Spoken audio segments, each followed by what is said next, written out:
क्या आपको भी हर सुबह टॉयलेट जाने में मुश्किल होती है? घंटों बैठे रहते हैं पर फिर भी पेट हल्का नहीं होता। दिन भर चिड़चिड़ापन, पेट भारी और दिमाग में सिर्फ एक ही सवाल कि कब इस समस्या से छुटकारा मिलेगा। नमस्कार, मैं डॉक्टर हर्ष। आज मैं आपको बताऊंगा कॉन्स्टिपेशन का 100% नेचुरोपैथी इलाज।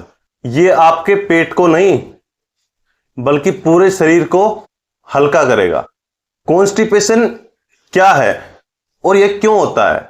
कॉन्स्टिपेशन का मतलब सिर्फ कम या ज्यादा बार टॉयलेट जाना नहीं होता। यह पाचन तंत्र का SOS सिग्नल होता है कि कुछ तो गड़बड़ है। जब आंतों की मूवमेंट स्लो हो जाती है तो स्टूल सूख कर सख्त हो जाता है और पास होने में दिक्कत करता है।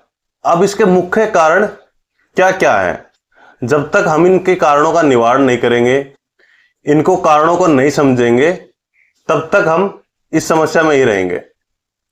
सबसे पहला कारण पानी की कमी, दूसरा फाइबर की कमी, तीसरा प्रोसेस्ड फूड, चौथा आता है नींद की कमी और स्ट्रेस, पांचवा देर रात तक भोजन करना और देर रात तक मोबाइल का इस्तेमाल करना। ये हो गए इसके मुख्य कारण।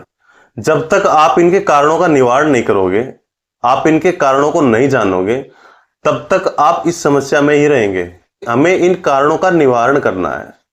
ठीक है, कॉन्स्टिपेशन के बाहरी नुकसान क्या क्या है? अगर हमने कॉन्स्टिपेशन को नजरअंदाज कर दिया तो यह पेट को नहीं बल्कि पूरे शरीर पर असर करेगा। पेट में गैस बनी रहेगी, पेट में दर्द बना रहेगा, पेट में सूजन होगी और थकान, सिर दर्द और स्किन डलनेस, टॉक्सिन्स का शरीर में जमा होना जिससे इम्यूनिटी गिर जाती है। ठीक है, और सबसे बड़ा नुकसान कॉन्स्टिपेशन का बवासीर और फिशर का खतरा। तो ये इसके नुकसान है। अब इसका उपचार क्या है?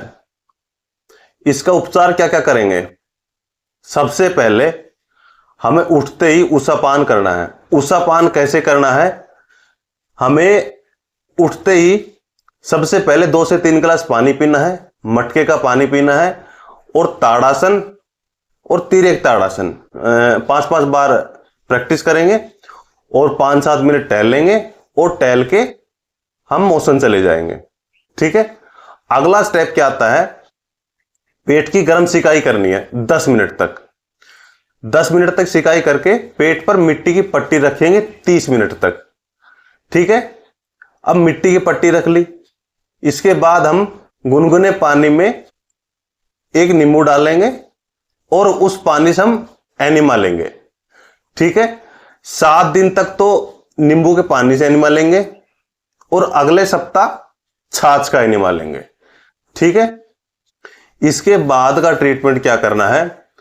हमें hot and cold hip bath लेना है। हॉट 15 मिनट का और कोल्ड 5 मिनट का। ठीक है, और पूरे पेट की मालिश करेंगे। पेट की मालिश करनी है और कमर की मालिश करनी है और हमारी पिंडलियों की मालिश करनी है जिसे हम काफ मसल बोलते हैं। ये हम लगातार करेंगे और इसके साथ साथ हम 10 मिनट का सन बाथ लेंगे। इसके बाद हम GH पैक लेंगे। GH पैक का मतलब होता है गैस्ट्रोहिपैटिक पैक। हॉट पेट पर और कोल्ड लोअर बैक पर। ठीक है, ये GH पैक हो गया। 15 से 20 मिनट तक का GH पैक लेना है। ठीक है, इसके बाद 1 मिनट ठंडा तौलिया पेट पे रखना है और 4 मिनट गर्म पेट पे रखना है। ठीक है, ये हम 3 से 4 बार दोहराएंगे। इसके बाद हमें क्या करना है? रात में हॉट फुट बाथ लेना है, पैरों का गर्म स्नान 10 मिनट तक। ठीक है, और इसके बाद का ट्रीटमेंट है हमें रात को सोने से पहले गाय के घी की 2-2, 3-3 बूंद नाक में डाल के सो जाना है। ठीक है, और सबसे जरूरी ट्रीटमेंट, हमें पेट की पट्टी बांधनी है जिसे कोल्ड एब्डोमिनल पैक बोलते हैं।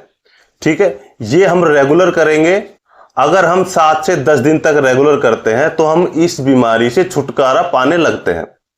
ठीक है, अब डाइट चार्ट क्या होना चाहिए इस बीमारी का, कॉन्स्टिपेशन का डाइट चार्ट कैसा होना चाहिए। 1 गिलास गुनगुने पानी में 1 नींबू और 1 चम्मच शहद, यह हमें रेगुलर पीना है। ठीक है, गर्म पानी क्या करता है, यह हमारी आंतों को एक्टिवेट करता है। इसके बाद क्या करना है, 10 से 15 मुनक्का और 2 से 3 अंजीर रात को भीगी हुई, और सुबह इसको अच्छे से चबा चबा के खाना है। ठीक है, नाश्ता क्या लेंगे, नाश्ते में मूंग की खिचड़ी हो गई, पका हुआ पपीता 150 से 200 ग्राम पपीता, और अंकुरित मूंग हो गया, अनार भी खा सकते हैं, अमरूद भी खा सकते हैं, और दलिया भी खा सकते हैं। ठीक है, ये हम नाश्ते में खाएंगे। अब आता है लंच की बारी। लंच से आधा घंटा पहले हमें क्या करना है, कच्ची हरी सलाद खानी है 1 से 1.5 प्लेट, या फिर हम पेट भर के खा सकते हैं। ठीक है, आधा घंटा के लंच से आधा घंटा पहले सलाद खा ली। सलाद खाने के बाद फिर हम रोटी खाएंगे, मल्टीग्रेन आटे की रोटी और उबली हुई सब्जी, घिया, टिंडा, तोरई, परवल और कद्दू, इन सब की हम सब्जी बनाएंगे बिना नमक मिर्च मसाले की और उबली हुई। इसके साथ हम छाछ लेंगे। ठीक है, ये हमारा लंच हो गया। और अब स्नैक्स के टाइम पे स्नैक्स क्या लेंगे, नारियल पानी ले सकते हैं, और या फिर हम सौंफ का पानी लेंगे, या फिर हम शाम को भी 150 से 200 ग्राम पका हुआ पपीता, या फिर हम अमरूद खाएंगे शाम के टाइम में भी। ठीक है, रात्रि के भोजन से पहले आधा घंटा, रात्रि के भोजन से पहले हमें सूप पीना है, या किसी भी सब्जी का सूप हो, किसी भी वेजिटेबल का सूप हो, हमें सूप रोजाना पीना है। डिनर से आधा घंटा पहले हमें सूप रोजाना पीना है, चाहे टमाटर का हो गया, चाहे पालक का सूप हो गया, चाहे चुकंदर का हो गया, हमें सूप रोजाना पीना है। 1 से 1.5 कटोरी डेली पिएंगे। ठीक है, उसके बाद हम डिनर करेंगे।